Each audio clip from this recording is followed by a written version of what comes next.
everyone, it's Sharonda from Payorwait, and today I'm going to be recapping Power Book 2, Go Season 3, Episode 3, Human Capital. And you know what? I'm going to go ahead and apologize to the writers because I was definitely hating last week because I said I didn't like where Diana's storyline was going, even though I was low-key right about what was happening with Diana's storyline.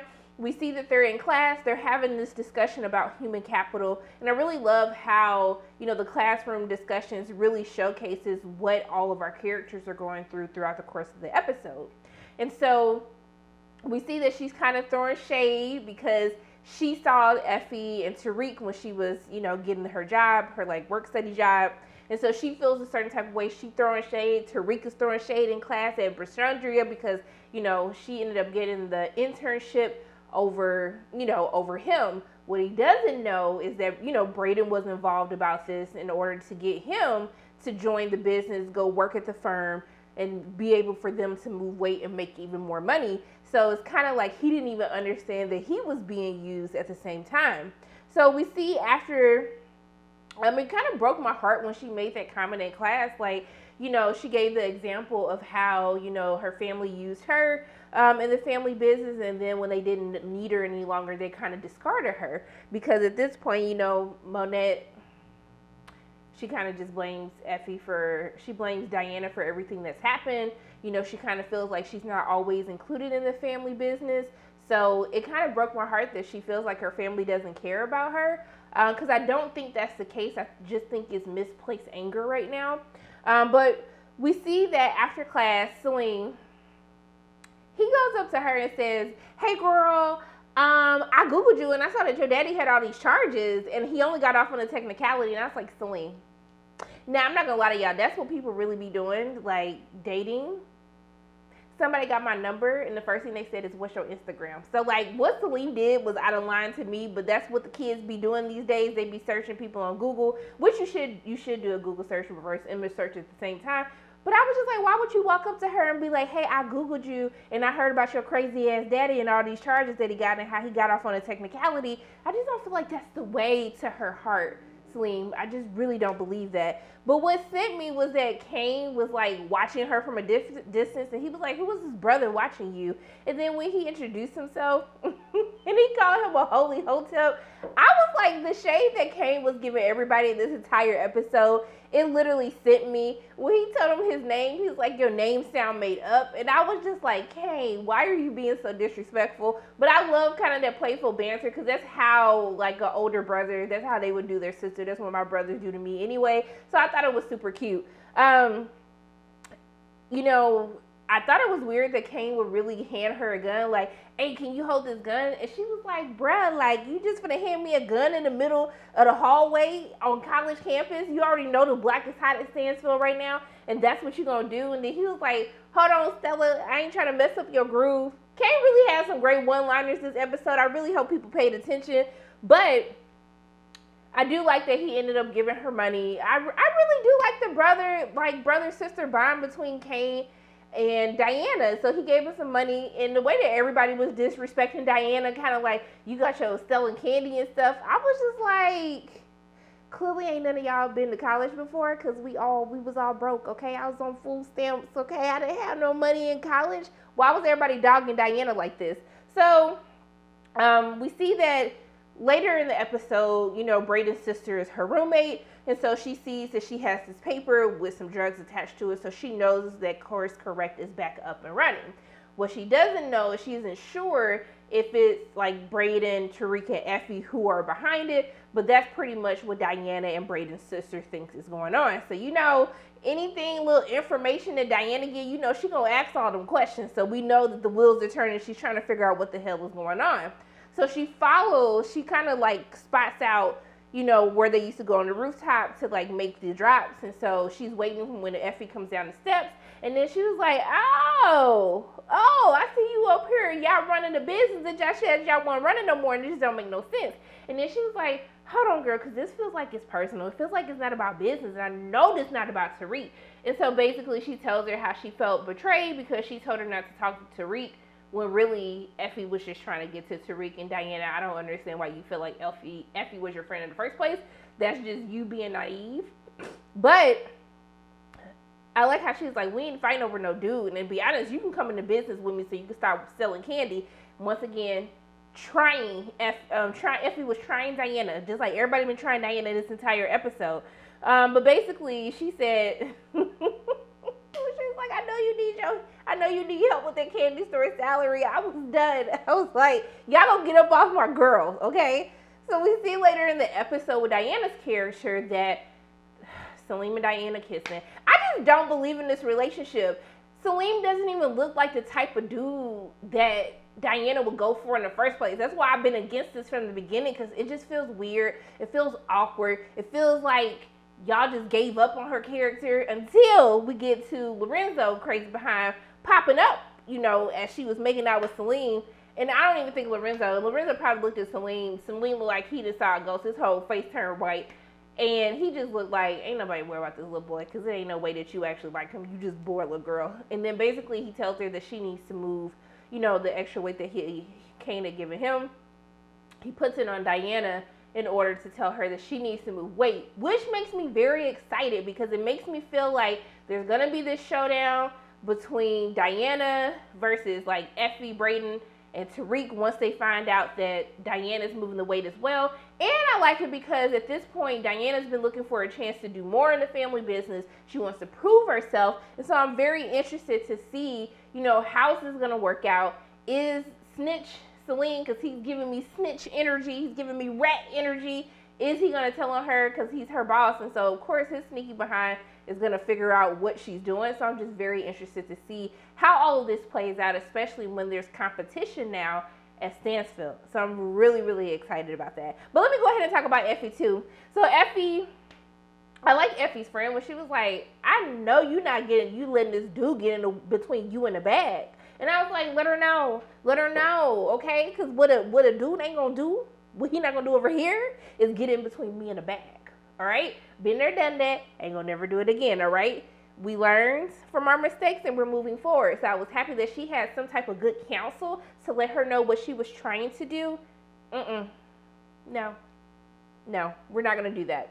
I do like the conversation that she has with Tariq when she basically tells him like, hey, you know, I need the money. Like, I want to do course correct again. You know, he's against it, but when she tells him, like, she's trying to save up money because when she's done moving weight, like, she's going to be done and she wants to have, you know, a dollar amount that she wants to retire off of. I was like, okay, I love somebody that's already thinking about retirement plans. Her 401k, I'm here for it. And so he agrees, and he says, hey, do what you got to do. Like, I support you.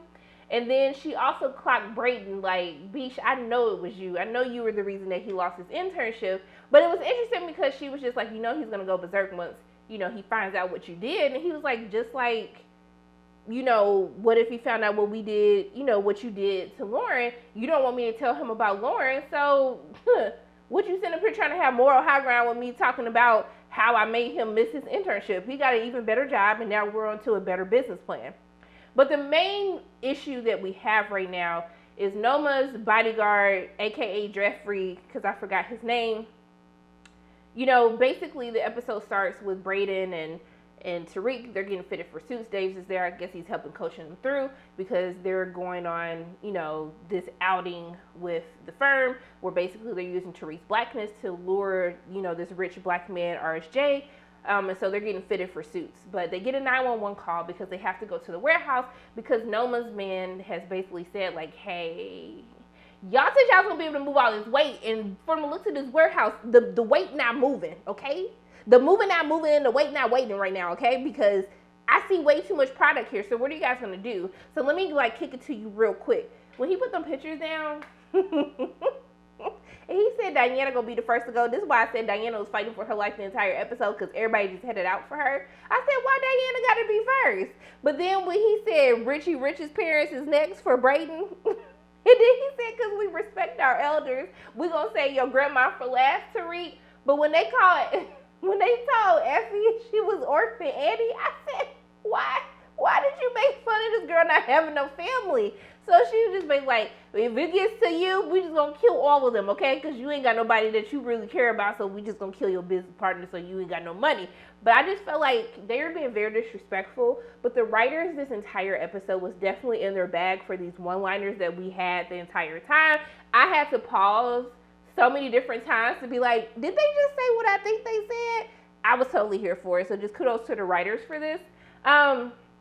So we see that Brayden and Tariq, they end up going to their event with RSJ. He's this rich black man. The company's trying to basically get him to invest, with their company. And so they basically, utilize Tariq's blackness, which if you work in corporate America, they do it all the time. And, RSJ actually gives Tariq a great business idea. And so I love the conversation between them.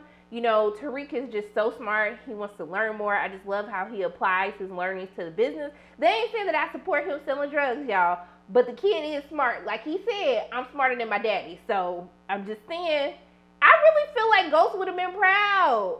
I really think he like rolling over his grave. He's still upset, because his son killed him. But I bet he like this little dumbass boy. He actually smart, okay? He did something with his life.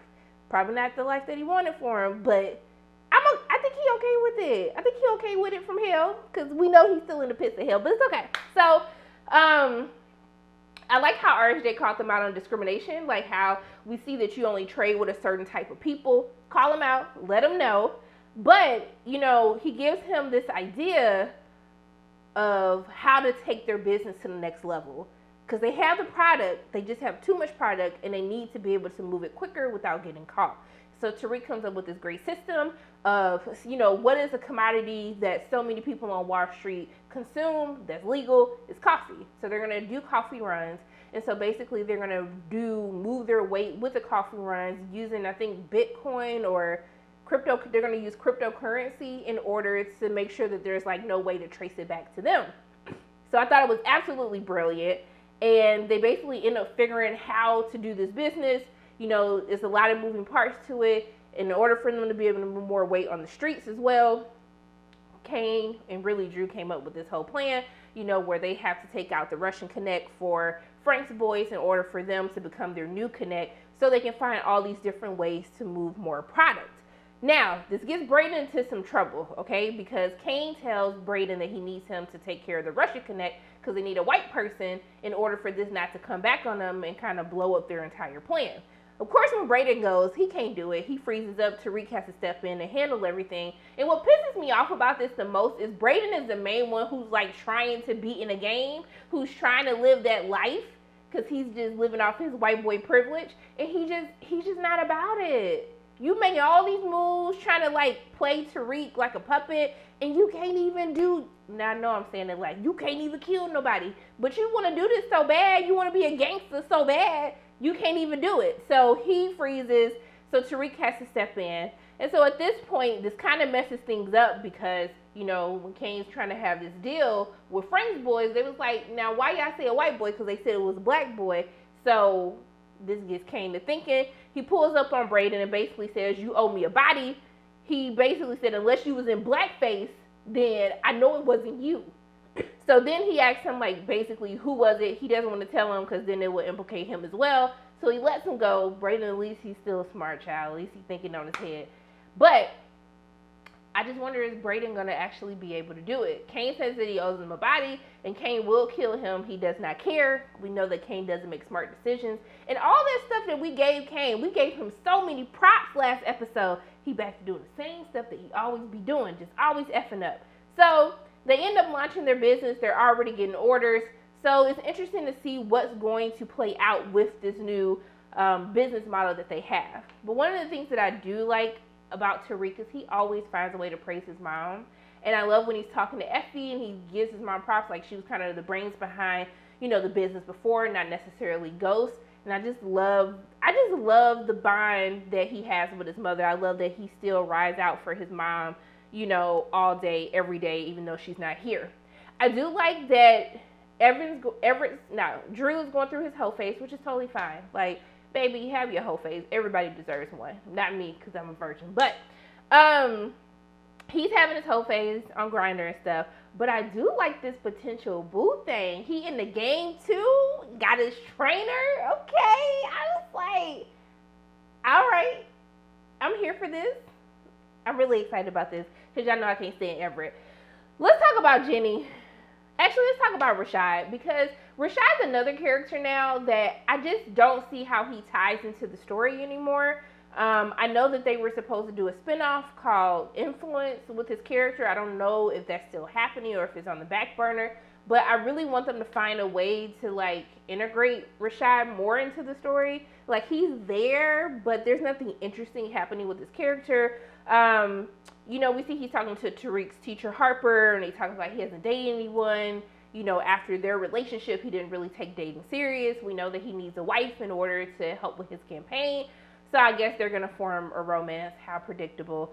But I'll be excited. I'm a reserve judgment because I had judgment last week about Diana, and now things are moving a little bit. So I know we're only 3 episodes in, but I hope they do something more with Rashad's character. We see Detective Blanca and Jenny, they roll up him asking questions about Tariq, and let's just get into them because, you know, I'm happy that Detective Whitman, even though I still don't mess with him, was able to tell them, like, y'all sitting up here talking about me and my little ex, Carrie, who got murdered, but y'all sitting up here, y'all, like, trying to get this little boy. You've been going after this whole family. Like, y'all not tired? You not done yet? It ain't no real cases, like an actual murder to solve. Like, y'all just don't want to do nothing else. This is what you're going to do. But they get their task force approved, and, you know, we see that they kind of bring up that they should start investigating, like, some of the deaths that have happened. They bring up Lauren, but she's not ready to tell them that Lauren is actually alive, so she tries to kind of steer them away from that idea. And so we see that they tell Detective Whitman to stay away from Monet, but, you know, he basically just can't help himself. He's harassing her at her bar, just steady outside, and it just doesn't matter. So he ends up blowing that whole thing because Monet goes to tell Davis what has happened, which I find it really weird in the conversation that Monet has with Davis, that they kind of let the whole cell phone thing go. Like, I just felt that would be weird for Davis not to, like, look into that further, and for Monet to just kind of throw that to the side. I can give her an excuse because she's supposed to be grieving, but Davis, I don't know why Davis didn't, like, how else would someone use your phone to call her, and Monet ain't no liar. So I just thought it was weird that he didn't follow up on that. But because he kept pushing Monet the entire episode, you know, Jenny ends up finding out because they filed a restraining order or filed a harassment order, and so Jenny ends up having Detective Whitman suspended. Sachs ends up going to see Rollins, and he brings up the height discrepancy, basically alluding that he knows it wasn't Rollins, that it was Davis who ultimately did this. And then he ends up having a conversation with Davis after Davis storms into his office, and then basically he kind of gives his side of the story. He didn't know better, you know, he didn't know the law like he does now.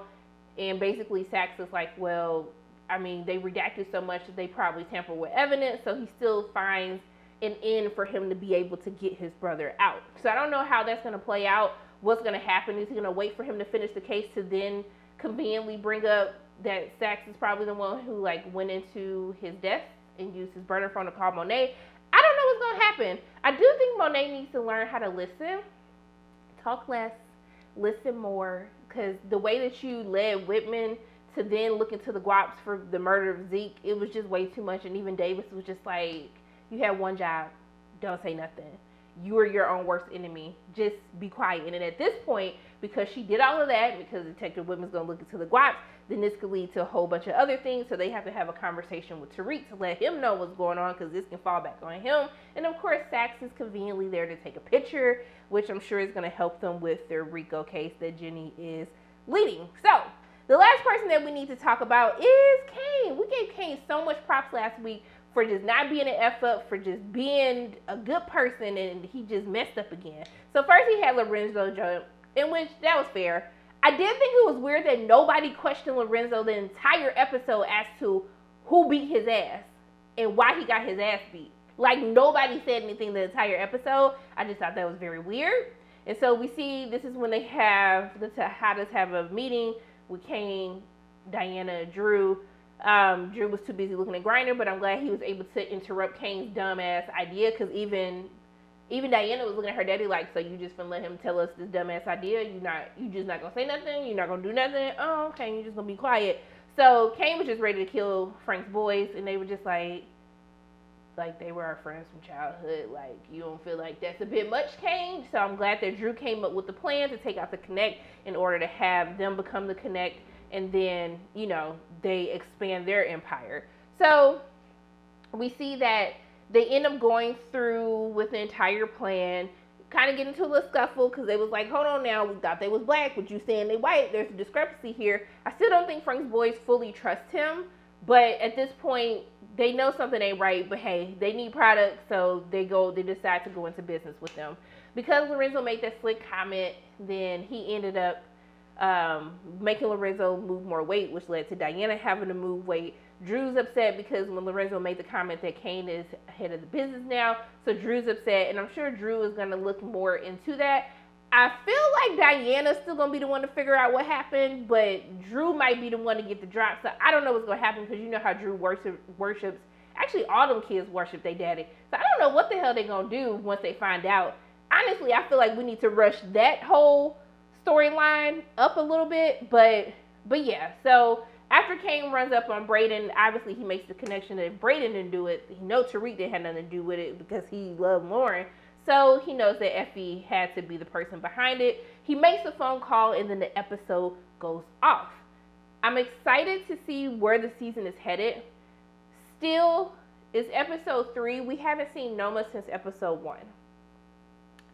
I feel like too many episodes are like elapsing before Noma comes back, so I hope that we get to see her in next week's episode. Before y'all say anything, I have screeners. I do not have the clips for the next episode. I did not get to see the preview for the next episode, but I need more Noma because I just feel like you introduced this new baddie, but they're nowhere to be found. Like, you just have like her butler just delivering messages, like her right hand man delivering messages. It's just not doing enough for me. I want to know how the hell her and Mecca were engaged. Like, we still have that whole portion of the storyline to explore. What I'm most excited about is Diana's storyline, now that she actually has something to do. And I do want to see what happens with, you know, Tariq expanding this business. What's going to happen when he finds out. I think we're moving in the right direction, but I do feel like certain storylines need to speed up a bit more because we're about to be on episode 4 now.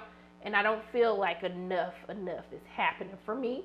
But overall, it's still a solid episode. Let me know what you think in the comment section below. What storyline are you most excited for? What are some of your predictions for the rest of the season? How do you see this showdown in Stansfield turning out? Let me know which team are you on. But those are my thoughts on Power Book 2 Ghost, Season 3, Episode 3, Human Capital. As always, my name is Sharana from payorwait. And if you like what you saw today, make sure you hit the like button, hit subscribe, share this video with your friends, and make sure you hit that notification bell. And I love you guys 3000. And until I see you again, bye.